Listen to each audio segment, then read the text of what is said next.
last week united. Amhara Fano National Force and Amhara Fano People's Organization, which have been fighting each other, killing each other's men while being killed by the Ethiopian military, they merged and they formed a new Fano organization called Amhara Fano National Movement. AFNM is now the only Fano organization in the Amhara region.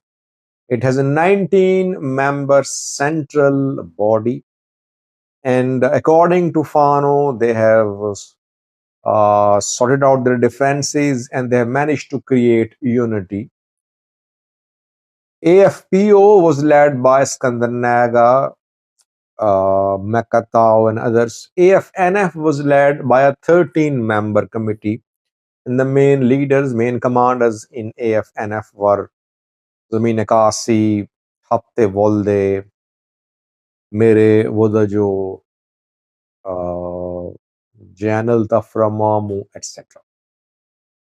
In the new organization called AFNF, Amhara Fano National Movement, there is 4-member top committee, which has Zameen Akasi, Hinuk Adise, Hapte Volde, and Makatao Mamu as the 4 members.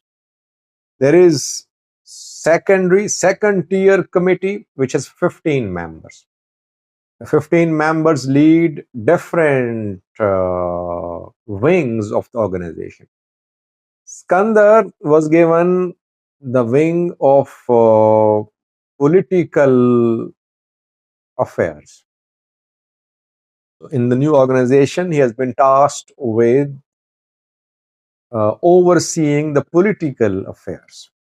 But Eskendir Nega has written a letter to the new Fano organization called Amhara Fano National Movement.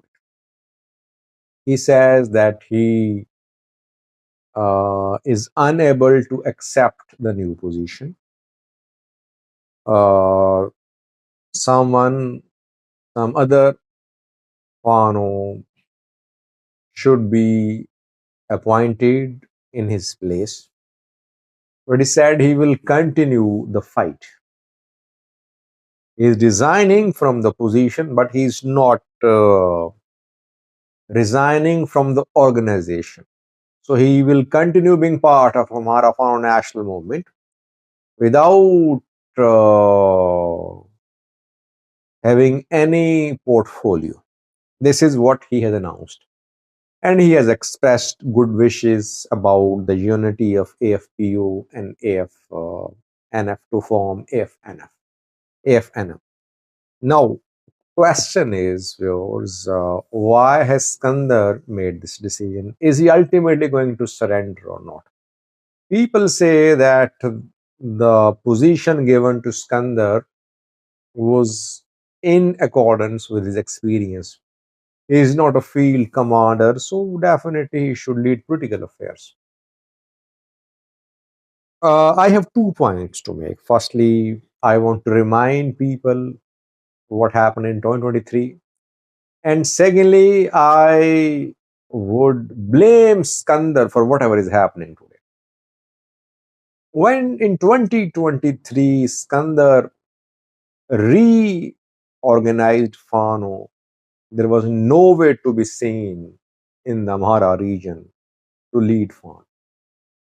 Where was Zameen Akasi back then? Where was Masri Shah? Where was Masafint? And others? Where was Mere Wodajo? Eskendir was the first man who, despite having no military background, took up arms and started organizing Fano. For the last 2 years, he's been in the field. How can people say he is not a field commander? He's been fighting on the ground for the last 2 years. Zameen Akasi back then was in prison. Masri Shah was in hiding. Framamu had not joined Fano. That was a difficult time for Fano. It was a crime to speak in support of Fano back then in 2023. And back then, Eskendir risked everything. Risked his life, risked his political career. He was warned while he was in the US that he should not return to Ethiopia. He returned. Started leading Fano. Now people say, he's not a field commander, so he's not the suitable man.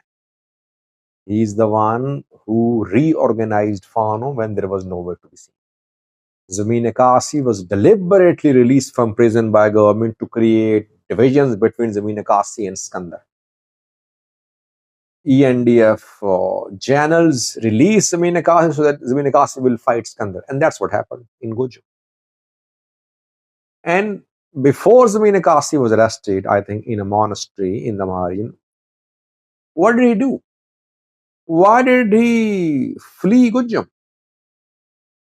Why didn't Zameen Kasi try to reorganize Fano? He did not. He fled Gujum. He went into hiding. Then he was arrested. Eskendir took the risk of reorganizing Fano. And you know, he narrowly escaped in the first operation by military in East Gujum, if you remember. When at a monastery, a military conducted an operation. Monastery came under a siege by military. He managed to escape. He's been fighting on them for the last 2 years. You cannot say he's not a field commander. Now you cannot say. Firstly. Secondly, Eskendir, I think, has himself to blame for what is happening today. Yes, he does not want to work under Zameen Kasi because his position has been considerably downgraded. He knows that it will be difficult for him to work under those people who were nowhere to be seen when he reorganized Fano. And he's been leading AFPU. Zameen Kasi and others, they made a smart move. They appointed Mekatau as deputy chairman of Fano. Mekatau was the main supporter of Eskendir Nega. Now Mekatau is happy. Eskendir, his position downgraded considerably. And you know that Masar Shah and Colonel Fantah, whom have surrendered, that also weakened AFPU and Eskendir's position.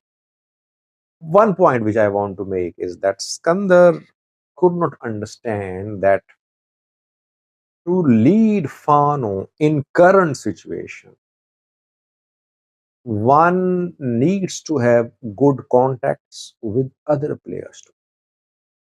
Zameen Kasi knows it very well. Though Zameen Kasi was critical of TPLF in the past, he was critical of Ola in the past too. But he adapted himself to change circumstances.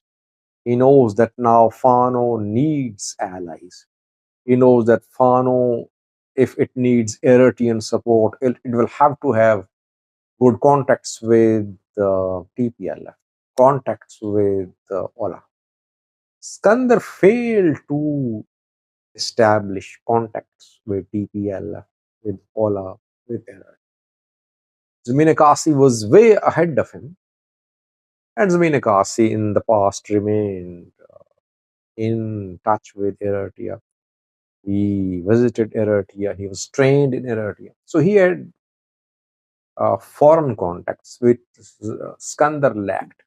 Eskendir should have cultivated contacts with TPLF, Ola, and Eritrea to present himself as a candidate to lead Fano.